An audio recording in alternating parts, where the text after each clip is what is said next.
Hey everyone, this is Mike Andes and you're listening to LandscapeBusinessCourse.com. I have two big announcements for you today. Number one, I'm going to be writing a book. The book is already in progress. We are halfway through writing it. It's going to be launching in about 2 months, and it's a little bit about what I'm talking about today. And I'm really excited for this book because it's going to be very similar to the E-Myth in how it's written. Basically, it's going to be a real story of a business that starts incorrectly, and I'm going to walking through all the steps of how it starts.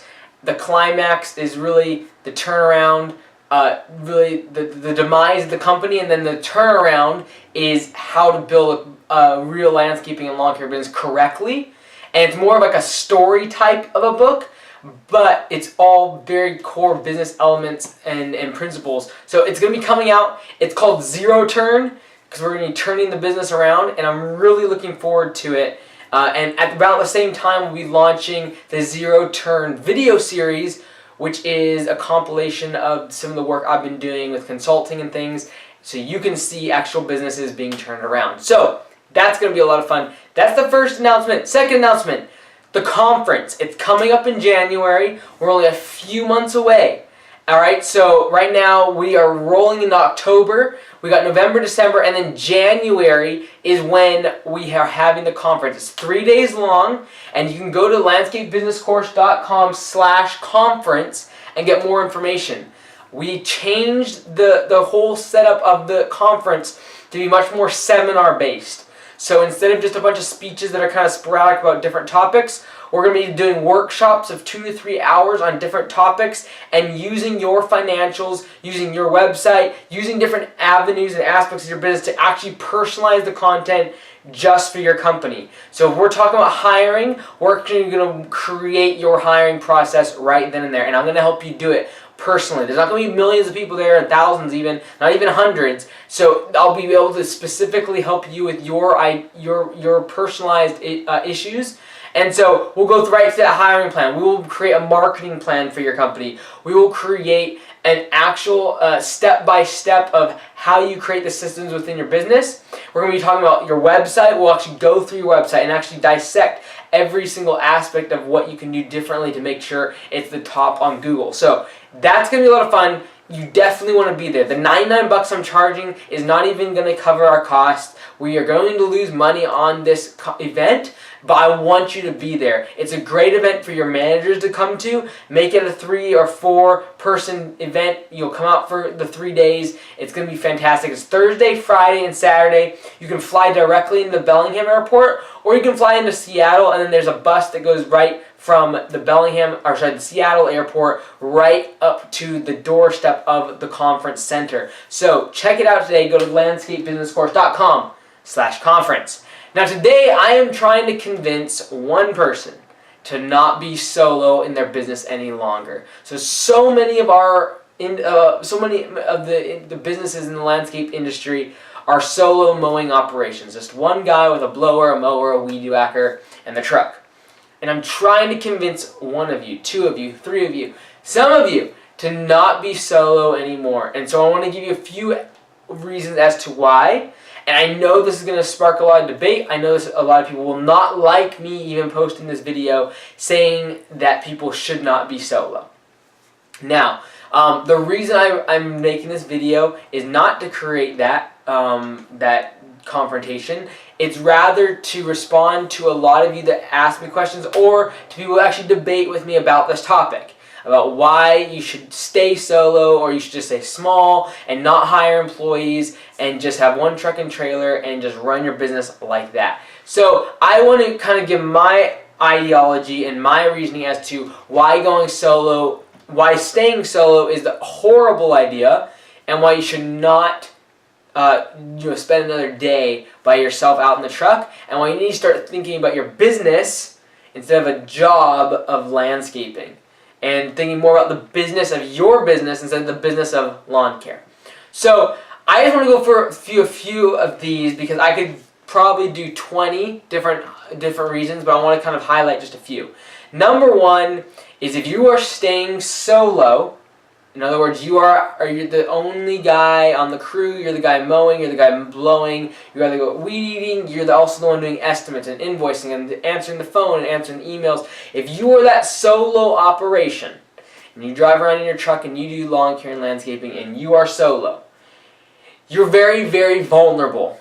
Alright, so you've heard me talk about vulnerability before. You're vulnerable from a whole bunch of different angles, but really from two major ones. One is your health, and two is just family issues and other issues of life. So if your health gives out and you are running a solo operation, you instantly, almost overnight, your business will fall apart. Because within a couple weeks, your mowing customers have to get someone else to come mow their lawn. Within a couple weeks, those leads that are coming in through email and phone, they are no longer valid. Literally, your business can evaporate within a couple weeks if your health goes, if you break a leg, if you get in a car accident, if you get some sort of an illness or disease, like literally, it can wipe out your business. You are vulnerable because the health of your business is dependent upon the physical health of your body. And that's just not a game you want to be playing, in my opinion, as far as whether or not you get the cold, or you come down with you break a leg playing soccer and roll an ankle, before you know you have to have surgery, and you can't go out and mow, and can't go out and service your customers, and all of a sudden you're scrambling trying to find a friend, or trying to sub it out, and all of a sudden you're losing a lot of brand equity, you get complaints, it's just not a game you want to play. You're literally playing a lottery. You're literally gambling by being a solo person, gambling that you're going to be healthy tomorrow and still be able to do the work. Alright, so your health is a vulnerability. Stuff happens in life. Family issues come up. Maybe you don't get sick, maybe your parents do. Maybe you have to move to go help them in their old age, and they go through the grieving process with a family if they pass away. There's so many things that can happen. Your loved ones, your children, your spouse, things can happen, and all of a sudden you have to step out of the business. And if you are the business, you are stepping out on your business, because your business will no longer exist if you have to step away from it for a few weeks. So again, vulnerability. Vulnerability for your health, vulnerability for what just happens in life. And if you are open and susceptible to that, you'll be solo, and things can really, really work out poorly. The reason I'm making this video is because I've seen this happen. All these things I'm talking about today, I've seen it happen in people's businesses. I've seen them lose their livelihood and lose their house because they got hurt, because something came up with in a relationship and they had to dissolve the business. The company went absolutely nothing, and because they were solo. They didn't have anyone, no systems, no procedures, no employees, no management team, no leadership, and they and their business went to nothing, literally overnight. And so, number one is vulnerability. That's why I would push you, I'd plead with you to go and not be solo anymore. Hire individuals, create a team, create systems and procedures and a way to price jobs and someone else to answer your phones and emails. Getting out of the field and developing a real business. That's why I'm asking you to do that. Next thing, you could be making more money somewhere else. So we talk about vulnerability, but another reason why I'd really push you to not be solo is you could go get a job and make more money than you are just pushing a lawnmower around. If you looked at the amount of overhead and expenses that you have in your business, if you're running it properly and you have insurance and all, and that's a whole different topic if you're not insured. Or if you're not paying taxes and things like that. But if you're solo and you are paying taxes and you are paying for your truck and you are insured and bonded and licensed and all of those things, and you have everything above the table, it is very likely that you could make more money going out and getting a job, even at another landscaping company, and becoming a manager in their position in their company. You could probably make more money as a project manager, an office manager, or some sort of lead at another landscaping company that's big than if you were to just stay solo and mow lawns. So another reason, you could probably make more money elsewhere if you didn't go solo. Alright? A lot of people, then this is their excuse. Well, I'm just staying solo because I enjoy it. Or I don't need to make a lot of money, I just need to make enough money for myself, and I don't need a lot of money, and I just enjoy mowing, and I enjoy being on the truck by myself, and I don't like to have employees because I want to have a little business where I can just mow lawns and enjoy myself outside. And if you notice everything I just said right there, everything I just said right there is selfish. It's all about I. I want to be outside. I want a little business. I don't want the pressure of having employees. It's very, very selfish to be solo. This is something people don't talk about.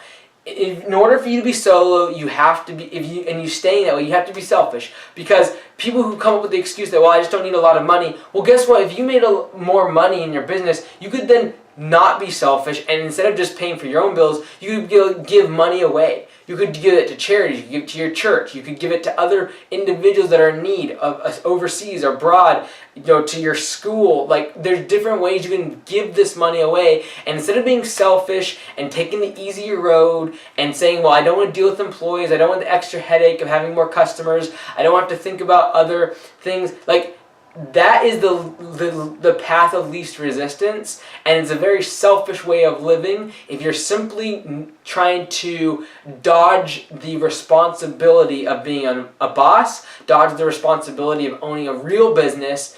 And so this is one thing we don't talk a lot about, but I think it's pretty selfish when you could go bigger and when you could make more money and be able to give that to other people, and when you could create jobs within your community, but you're just going to stay solo because that's what you want. I feel there is a sense of responsibility. Yes, there's a lot of accountability, and there's a lot of pressure that comes with being a boss and being an employer and being the head and leader of a larger company. Yes, but you'll take that if you are not selfish and want to give to other people. Give jobs to your community. Give monies to charity. Give money to your church and to your school. Be able to provide for your family better. Be able to provide for your grandparents and your parents as they age. Like, these are things that you can do. It's very hard to do if you're solo. So just another thing, I'm not throwing everyone that's solo into that bucket by saying they're selfish. I'm just saying that if you're staying solo simply because you don't want to make more money, because you don't need the money, because you just want to stay out in the field and mow lawns and not have to deal with people, then it's selfish if you're putting yourself and your business in that box. So another thing is that a lot of people don't think about is if you are running a solo operation, you are not running a business. You are running a job. What that means is if you ever want to sell this business, it is not a valuable asset. It is not an asset. It is not a sellable asset. So in order for a business to be an actual asset, it needs to have what's called goodwill. So if you look at the valuation of a company, you have assets like your truck and your trailer and your equipment and all the hard assets, all of the tangible goods, you might say, the physical assets of the company. That's how you determine the valuation of the company. But at the bottom, if it's a strong brand and has a really good business model, there's goodwill that's attached to the company in the form of brand and brand recognition and systems and procedures, and if you have a good team in place. That's why a company like Apple that makes a few $1 billion a year is worth hundreds of billions, is because they've created a brand that's worth a lot of money, and they couldn't do that with one person, I promise you that. But when it comes to your business, if you're by yourself and you decide to sell your company, the entire business is you. So if you're selling it, you're basically removing the one thing within the business that makes it run correctly. And so if everything is going through you, if you're the bottleneck to every single thing, sales, operations, phone calls, emails, mowing lawns, doing landscape, like everything comes through you, and you're the solo entrepreneur, the solo gear of the business. If you sell your business, all that your business is worth is the physical assets of the company. That's all it's worth. You might get a little extra for the contact information for the jobs and the clients that you have, but there's no brand. Your business name is worth nothing. Is really not worth anything if you do not have a business. What that means is, can the business run by itself? Do you have a management team in place? Are you on a sustainable track of growth based upon the amount of people that you're employing and the the long-term longevity of your business, that's when the real valuation will kick in. You might have $50,000 worth of equipment, and as a solo entrepreneur, that's all you're going to get if you try to sell the company. You might get 50 grand. You'll probably have to sell it at a discount because it's used equipment and people don't really want it, and they're just really after your contracts or after your client list. That's all they're after. And so we bought a company for $18,000 when he was originally pricing at $150,000, and the reason I had gotten down to 18 grand is because I didn't want the equipment. I didn't want the physical assets. All I wanted was his contact list, because that's the only thing of value besides the contracts.